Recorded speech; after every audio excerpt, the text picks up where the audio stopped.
very much. And today we're delighted to swear in our next Director of National Intelligence, Tulsi Gabbard. Most of you know Tulsi. She's a fantastic woman. Tulsi, I want to just congratulate you, your husband, Abraham, your sister, and all of your friends. A lot of friends here. You have a lot of friends. I noticed that, huh? I'm grateful. They were all fighting for you. It worked out very well. Tulsi Gabbard's an American of extraordinary courage and exceptional patriotism. She's devoted her entire life to public service, and I've watched her for years on different shows and everything. I said, she's a woman of great common sense, and, we like the common sense.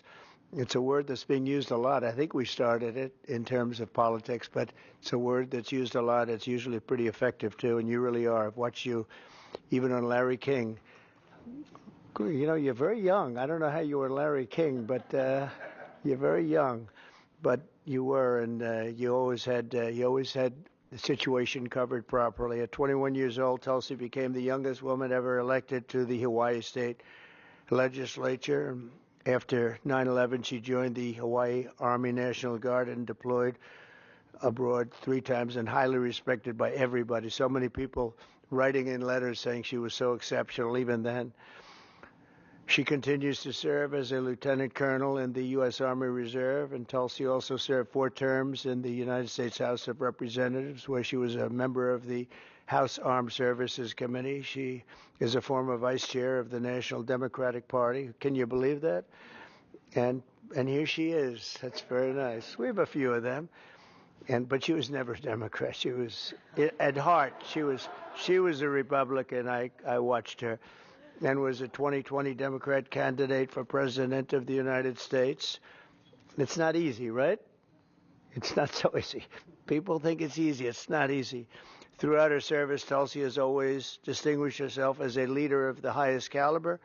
She's earned the respect and admiration and love of Americans on both sides of the aisle as her profound commitment to the values that keep us free, and she really does have those values as much as anybody. In recent years, Tulsi has been a courageous and often lonely voice speaking out against radical left's attacks on free speech and the dangers of an unelected deep state. And I have to say she was very, very strong for me when I was going through all of the fake news and all of the problems that we had with some very sick people. She was always out there. Before I really knew her as well, she was out there defending me, so I appreciated that, Tulsi. But the threat of a warmongering military-industrial complex and the weaponization of government and governmental people that go out and persecute. They like to persecute people that are innocent.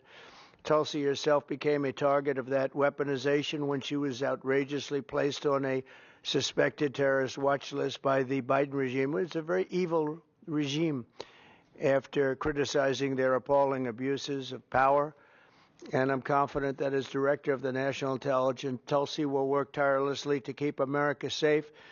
And she's been doing that her entire career. I think it's going to be a very natural day for you when you walk in. It's just have to keep the way you are. Just stay the way you are. She'll be clear-eyed and she'll be focused on the threat of radical Islamic terrorism and lots of other threats, too, threats from within, and give no quarter to America's foreign enemies. At the same time, I'm entrusting Tulsi with the responsibility of overseeing urgently needed reforms to the U.S. intelligence community to protect the rights and the civil liberties of all Americans. She'll provide the American people with transparency, eliminate corruption, shrink the bloated bureaucracy, and restore honesty, integrity, and trust to the national security state. There's only one thing I can say, that there's nobody like her for this job. This was a very easy one for me. She was recommended by some of the top people in that world. It's a little world, It's a little smart world. It sometimes can be an evil world when the wrong people are there, but we have the right one. She's had so many great recommendations. I would say Pam was right up there with her, Pam Bondi. She had a lot. I know her a little bit better, and you're doing a fantastic job after about 3 or 4 days, right? You've had a lot of experience, but you've never seen anything like this, Pam. But you're going to do fantastic as the Attorney General, fantastic. So thank you and congratulations. We did this with Pam a few days ago, and this is again my honor. So congratulations to Tulsi, and I think Pam is going to administer the oath, and when she does that, I'll sign your new certificate. Good. Thank you. Thank you very much, everybody.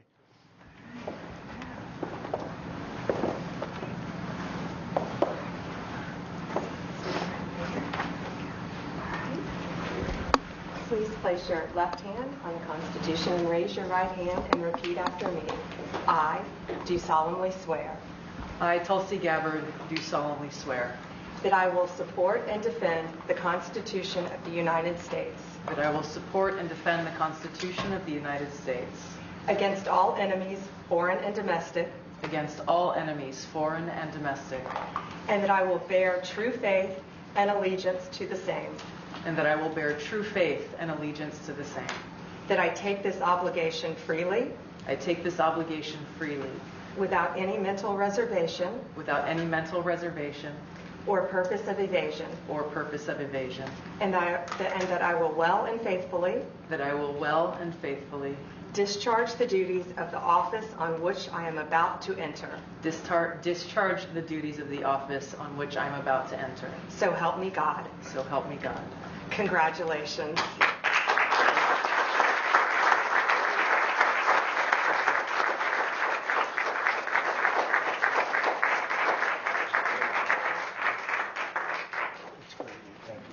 It's a big deal. Thank you. Okay. How's the Oval Office looking? A little different look, right? It's the Oval Office. Okay, we'll get a good one here.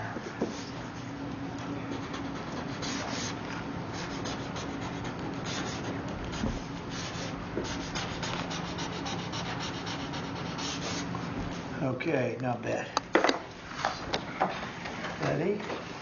I'll stand up there. I think we'll do it right here. Come on over here, Abraham.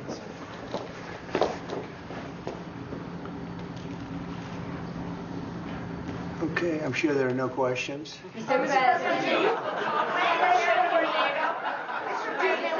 where will you be with You know what? I'd like to have Tulsi say a few words first, and we could answer a couple of questions. Okay? Good.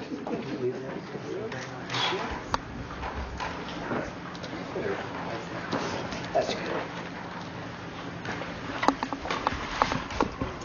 Mr. President, first and foremost, I just want to say thank you from the bottom of my heart for the trust that you have placed in me to fulfill this critical position as Director of National Intelligence at any time, but specifically during this time. Unfortunately, the American people have very little trust in the intelligence community, largely because they've seen the weaponization and politicization of an entity that is supposed to be purely focused on ensuring our national security. So I look forward to being able to help fulfill that mandate that the American people delivered to you very clearly in this election, to refocus our intelligence community by empowering the great patriots who have chosen to serve our country in this way, and focus on ensuring the safety, security, and freedom of the American people. As you've said, Mr. President, this is what I've dedicated my life to, and it is truly humbling to be in this position, to serve in your administration, help to rebuild that trust, and ultimately to keep the American people safe. Last thing I'll mention, that in your National Prayer Breakfast speech, you made a statement about your legacy of wanting to be remembered as a peacemaker. I know that I can speak for many of my fellow service members who are here today, veterans, Medal of Honor recipients, how deeply that resonates with us. For those who volunteer to put their lives on the line when duty calls, but to have a President and Commander-in-Chief who recognizes the cost of that sacrifice and ensuring that war is the last resort, not the first. So thank you for your leadership on behalf of my friends here and all who wear the uniform. We're grateful. Thank you. Congratulations. Thank you.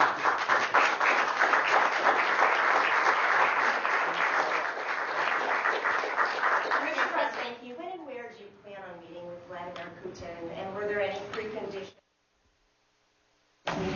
No, we had a great call, and it lasted for a long time, over an hour this morning. I also had with President Zelensky a very good call after that. And I think we're on the way to getting peace. I think President Putin wants peace, and President Zelensky wants peace, and I want peace. I just want to see people stop getting killed. We're very far away from that particular war, but that's a vicious war. Probably 1.5 million soldiers killed in a short period of time. I've never seen anything. I have pictures that are, you wouldn't believe it. You wouldn't believe what you have to look at. Young, beautiful soldiers that are just being decimated. And it would be nice to end it immediately. But we had a very good talk with, people didn't really know what President Putin's thoughts were, but I think I can say with great confidence he wants to see it ended also. That's good. And we're going to work toward getting it ended, and as fast as possible. It's a horrible situation going over. It's flat land, and the bullet goes off, and the only thing it can hit is a body, a human body, a young human body. And they're losing just tremendous numbers of mostly soldiers. The cities and towns have been largely demolished. It's a shame what's happened to that country. It would have never happened if I were president. That I can tell you. Would have never happened. It's to look at that. And October 7th would have never happened either, by the way, the Middle East. But we'll get it. I think we'll get it. We'll get something done. We're going to be meeting. Actually, tomorrow they're meeting in Munich, as you know, and we're going to have some other meetings, and I'll be dealing with President Putin largely on the phone, and we ultimately expect to meet. In fact, we expect that he'll come here, and I'll go there, and we're going to meet also probably in Saudi Arabia the first time. We'll meet in Saudi Arabia, see if we can get something done. But we want to end that war. That war is a disaster. It's a really bloody, horrible war. You said it's Saudi Arabia. The first meeting will happen. I think so. We think we're going to probably meet in Saudi Arabia the first meeting. Hasn't been set, but not too distant future. Will you also be part of that meeting? We both understand. We know the Crown Prince, and I think it'd be a very good place to meet. So it sounds like that would just be a meeting between you and Putin and perhaps the Crown Prince, but not President Zelensky? Probably we'll have a first meeting, and then we'll see what we can do about the second meeting. Commit to go to Ukraine? What about Ukraine? Did you commit to go to Ukraine? No, I haven't. I haven't committed to go to Ukraine. I would think about going. Yeah, I'd think about it. No problem. You say today, Mr. President, that they received your vision. What is your plan to end this war? Like today, Secretary. Well, I'm not going to tell you my plan. I can just tell you we've made a lot of progress. This should have been done by Biden, not by me, because this has been going on for now a long time, years, and it should have been done by Biden. Just like the young gentleman that I brought home yesterday after 2 weeks. We worked on it for 2 weeks. He was a fine man, and he was in there for 3.5, almost 4 years, and they weren't able to do a thing, and I got him out.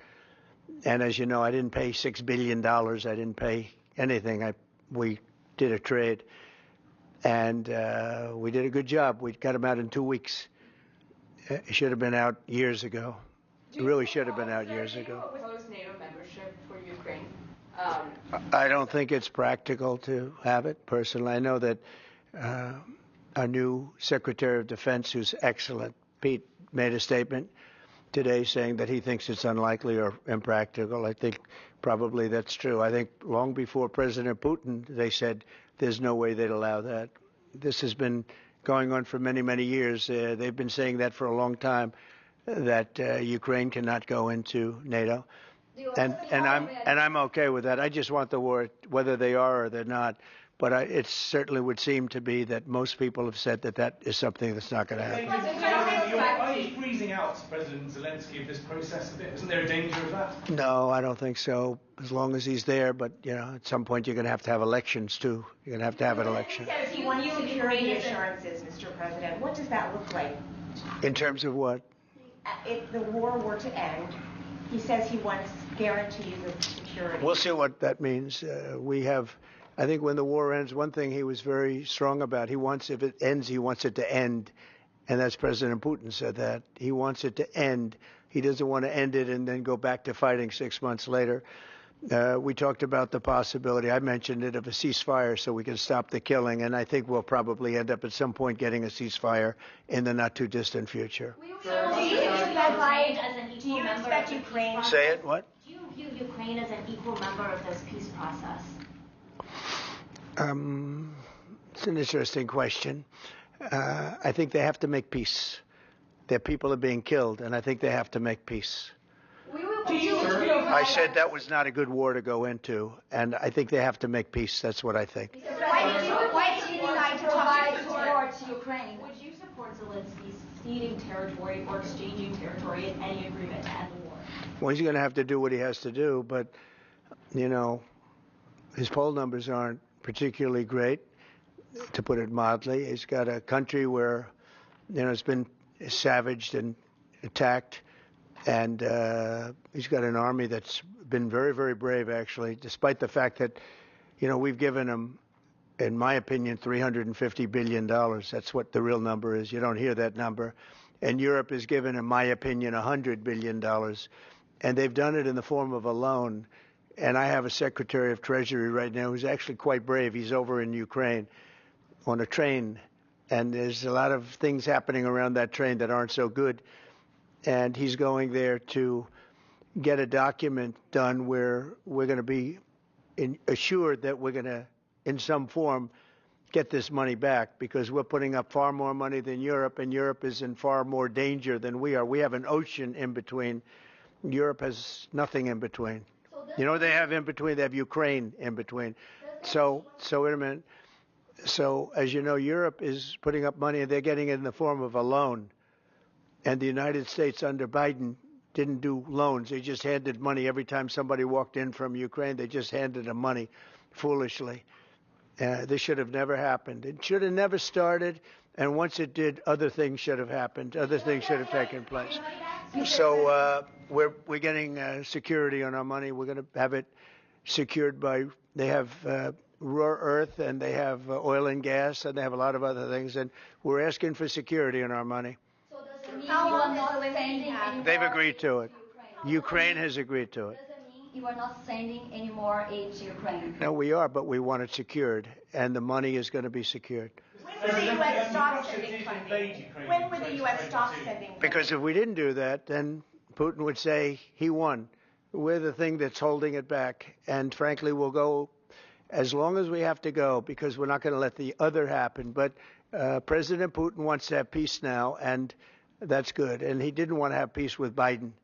Was that conversation with Putin? And you tell me why that is, okay? Was that conversation with Putin to start these negotiations part of the deal to bring Fogel home? No, but it was a nice thing that he allowed Mark Fogel to leave. In fact, Mark wasn't feeling well, but he was all of a sudden about 2 weeks ago, he started being treated very nicely. He said they took him out for haircuts. They took him out. They helped him out a little bit and made him feel better, made him look better. And they were nice to him. And he said, I saw something happening. And it coincided with when I came into office. So that was nice. And he's a fine person. He was so happy to be out. He was there for 3.5 years plus, and he shouldn't have been there at all. They should have had him out much faster than that. Wait, go ahead, please. Sorry. Sir, just to be clear, do you see any future in which Ukraine returns to its pre-2014 borders? Well, I think Pete said today that that's unlikely, right? It certainly would seem to be unlikely. They took a lot of land, and they fought for that land, and they lost a lot of soldiers. But it would just seem to me, and I'm not making an opinion on it, but I've read a lot on it, and a lot of people think that that's unlikely. Some of it will come back. I think some of it will come back. Yeah, some of that land will come back. Who are you with? Me. Yeah. AFP. You who? AFP, Agence France Presse. Okay. I just wanted to ask you, the things that the Secretary of Defense was talking about, the 2014 borders and the lack of NATO membership. Ultimately, these are both demands that Russia has made in the past. Is there not a danger of handing Russia a kind of win on this? Well, I think that if you look at the war, the way the war is going, you'll have to make your own determination. I'm just here to try and get peace. I don't care so much about anything other than I want to stop having millions of people killed. Last night, Kiev got hit very, very hard. I want to see people stop getting killed. That war is ridiculous. It should have never happened, and it would have never happened. Yeah, a couple of more questions. Are you planning to sign an executive order of reciprocal tariffs, sir? Yes, I am. In fact, I may do it today, and if I do it today, I could almost do it right now. Would you like me to talk about it now? I don't want to take anything away from this young lady's day, because this is her day, and I may do it later on, or I may do it tomorrow morning, but we'll be signing reciprocal tariffs. The world has taken advantage of the United States for many years. They've charged us massive tariffs that we haven't charged them. And as you know, I just did something on steel and aluminum, 25%. And that'll go up at some point, but 25%, which will level the playing field quite a bit. I did it previously 50%, and Obama was very weak, and Biden was even weaker on steel. The steel was just absolutely, it really started with Obama. The world really took advantage of us, and then that morphed into Biden. And what they did was he was so worried about trying to attack his political opponent that he didn't know what he was doing with respect to countries taking advantage. He should have looked at the countries, both friend and foe, taking advantage of us. So we're going to be doing reciprocal tariffs, which is whatever they charge, we charge, very simply. But we're going to be... Considering exemption, talk about widespread fraud and abuse. Oh, yeah, tremendous fraud. There's tremendous fraud. And it's hard to believe that you can have that kind of fraud.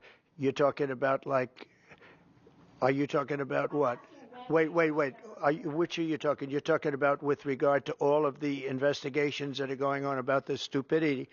What we're going to do is tomorrow I'm having a news conference. I'm going to read to you some of the names that hundreds of millions and even billions of dollars have been given to. And if you tell me that we should be giving money to those things, those entities, I think you'll probably have to leave as a reporter because you're not very talented. When you look at the kind of money, billions and billions of dollars being thrown away illegally, and there's no chance. I mean, I say it in front of our Attorney General, there's no chance that there's not kickbacks or something going on. When you give millions and millions of dollars to somebody that stands to look at something for 15 minutes and walks away with millions of dollars, that money's coming back in some form. And that's only one form of corruption. The biggest thing is what they do to our country. They're taking massive amounts of money and spending it on items. I went through a list of 200 expenditures that were made, and I found 3 that looked like they were reasonable. Okay, 3. And we'll be talking about that tomorrow. We have a lot of stuff. And I want to commend Elon because he's done a fantastic. He doesn't need this. You know, he's abused by you people every day. He's found more things than anybody could find. I think he's got the credibility to do it. I know he does. And it's his group of people. You know, they started off with 12. I call them 12 geniuses. They started off with 12, and they went to 20 and 25, and now they're up to almost 100. People are joining to help them because there's a massive fraud that's taken place. And then you have judges that are activists, and they sit there and they say, oh, as an example, $59 million going to a little small group in New York City. You get nothing going to North Carolina to help nothing. They say, we don't have any money because they've given it away on the border. But you have nothing. What they did to North Carolina is a shame. And then they sent $59 million to New York City for a hotel for a little bit of nothing. What they've done, a hotel that was not luxury, that's getting luxury rates for migrants, where they're making a fortune, and we catch them. But a judge says, well, even though it may be a fraud, you have to send the money in anyway. Send the money. I said, wait a minute. We have money that shouldn't go because we caught it before it was sent out, but they want the money to go anyway. And I think you're going to have a lot of things to look at, Pam. I really do. What's going on with this whole thing? And this is just one group. We haven't talked about Department of Education. We haven't talked about the military. We haven't talked about a lot of things that are very big. And what's happened is, as an example, you'll have cases where you have a 3-month contract, and maybe the guy that signs the contract leaves. Maybe he gets rich. All of a sudden he leaves for that reason. But you have a 3-month contract, and maybe he leaves. So the contract is sitting there, and the people signing the checks don't know it's 3 months, and it goes on for years. The 3 months turns out to be 3 years, 5 years, 10 years, just goes on forever. And the guy on the other side of the contract just keeps getting check after check after check, because Elon had an expression yesterday, because nobody cares. It's a great expression. Nobody cares. The guy that signed the contract didn't care. Maybe there, may not be there, maybe crooked. Who knows? But you have to care. Otherwise, you can't really run a thing like that, or you can't run a country, really, because there's so many transactions, thousands and thousands of transactions. And if you don't have people that care, you're going to lose control. And that's what's happened. And we've caught it. Now, what we caught is billions and billions of dollars, but it's a tiny fraction of the real number. Because you can never catch the real number, because people have gotten away with tremendous amounts of money. But I said we have to make our government smaller, more efficient, more effective, and a lot less expensive. And we could find $1 trillion, but we're being hindered by courts where they file in certain courts where it's very hard to win. And a judge will stop us, and a judge will say that it doesn't make any difference what you find. You just keep paying the money. That's a hell of a way to be. And I follow the courts. I have to follow the law. All it means is that we appeal. But that gives people time to cover their tracks. And that's what they do. So it's a very bad thing that's taking place. But hopefully the courts will be fair. They don't have to be very fair. They just have to be a little bit fair, because this is so egregious what's taken place. Nobody's ever seen anything like it. Nobody's seen numbers like this. These are massive numbers. $9 million for somebody to go and stand in a store and see how people shop. Okay? I mean, you take a look at these things. It's a disgrace. And then you have a country that we want to make America great again. It's very hard to make America great again when you have things like this. And you're going to see the same thing. Department of Education is going to be a disaster. The military, I mean, I see it. Look, I came in, they had a contract done, as you know, for $5.7 billion for airplanes. It was Air Force One with Boeing. 5.7. I got it down to $4 billion, little less than that, 1 penny less than that. $3,999,999 and 99 cents. I said, has to have a 3 in front of it, because I wouldn't sign the contract for $5.7 billion. I was able to cut $1.7 billion off the price, and it didn't take me long. $1.7 billion. If people would care, they'd be able to do that with every single contract that's put before them, and we wouldn't have deficits. We'd have nothing but a tremendously low-taxed, wonderful country. But they have to care. And speaking of that, you know, Boeing, we're not happy with the service we're getting in terms of those planes. They would like to get more money. We're not happy about that whole thing. We signed a very strong contract. I signed a guaranteed maximum contract, which they haven't seen in a long time. And they're saying they're getting hurt by it. But they have to produce the product, and we expect them to produce the product. They have to produce the product. They agreed to build planes at a certain price. They're not used to that. They're used to having time and material contracts, where it's whatever it costs, time and material, no dates, no anything, and it ends up costing 5 times more. You look at some of the ships that have been built. Take a look at the Gerald Ford, the aircraft carrier, the Ford. It was supposed to cost $3 billion. It ends up costing like $18 billion. And they make, of course, all electric catapults, which don't work. And they have all magnetic elevators to lift up 25 planes at a time, 20 planes at a time. And instead of using hydraulic, like on tractors that can handle anything from hurricanes to lightning to anything. They use magnets. It's a new theory. Magnets are going to lift the planes up, and it doesn't work. And they had billions and billions of dollars of cost overruns. I met the architect. I said, have you designed a ship before? This is one of the biggest ships in the world. It's like landing at LaGuardia Airport. But you look at the kind of waste, fraud, and abuse that this country is going through, and we have to straighten it out. We have great people going into the military in terms of we need ships, we need a lot of things. We have great people we have business people going in. But when you look at what's happened to our purchasing, and when you look at the USAID, when you look at the things that they're giving to them, the billions of dollars that they're giving to, and it doesn't make sense. It is interesting that when you're looking for fraud, you look at items, hundreds of items, and you'll find one or two, maybe, if you're lucky. Here's something where you look at data, and they're all fraudulent. You know, by just looking at the topic, they're all fraudulent, except it's the opposite. You'll find one or two that's like a legitimate reason. So I just want to thank Elon for going through it. I want to thank all the people that are working with him. You know, we have a big group of people.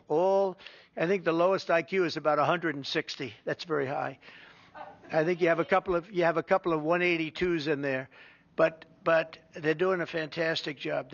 He doesn't need it, and they don't need it, but we're showing things, and it's going to be it's a big. People have no idea how important it is. Yeah. So how soon do you want the Department of Education to be closed? Oh, I'd like it to be closed immediately. Look, the Department of Education's a big con job. We're ranked, so they ranked the top 40 countries in the world. We're ranked number 40th, but we're ranked number 1 in one department, costs per pupil.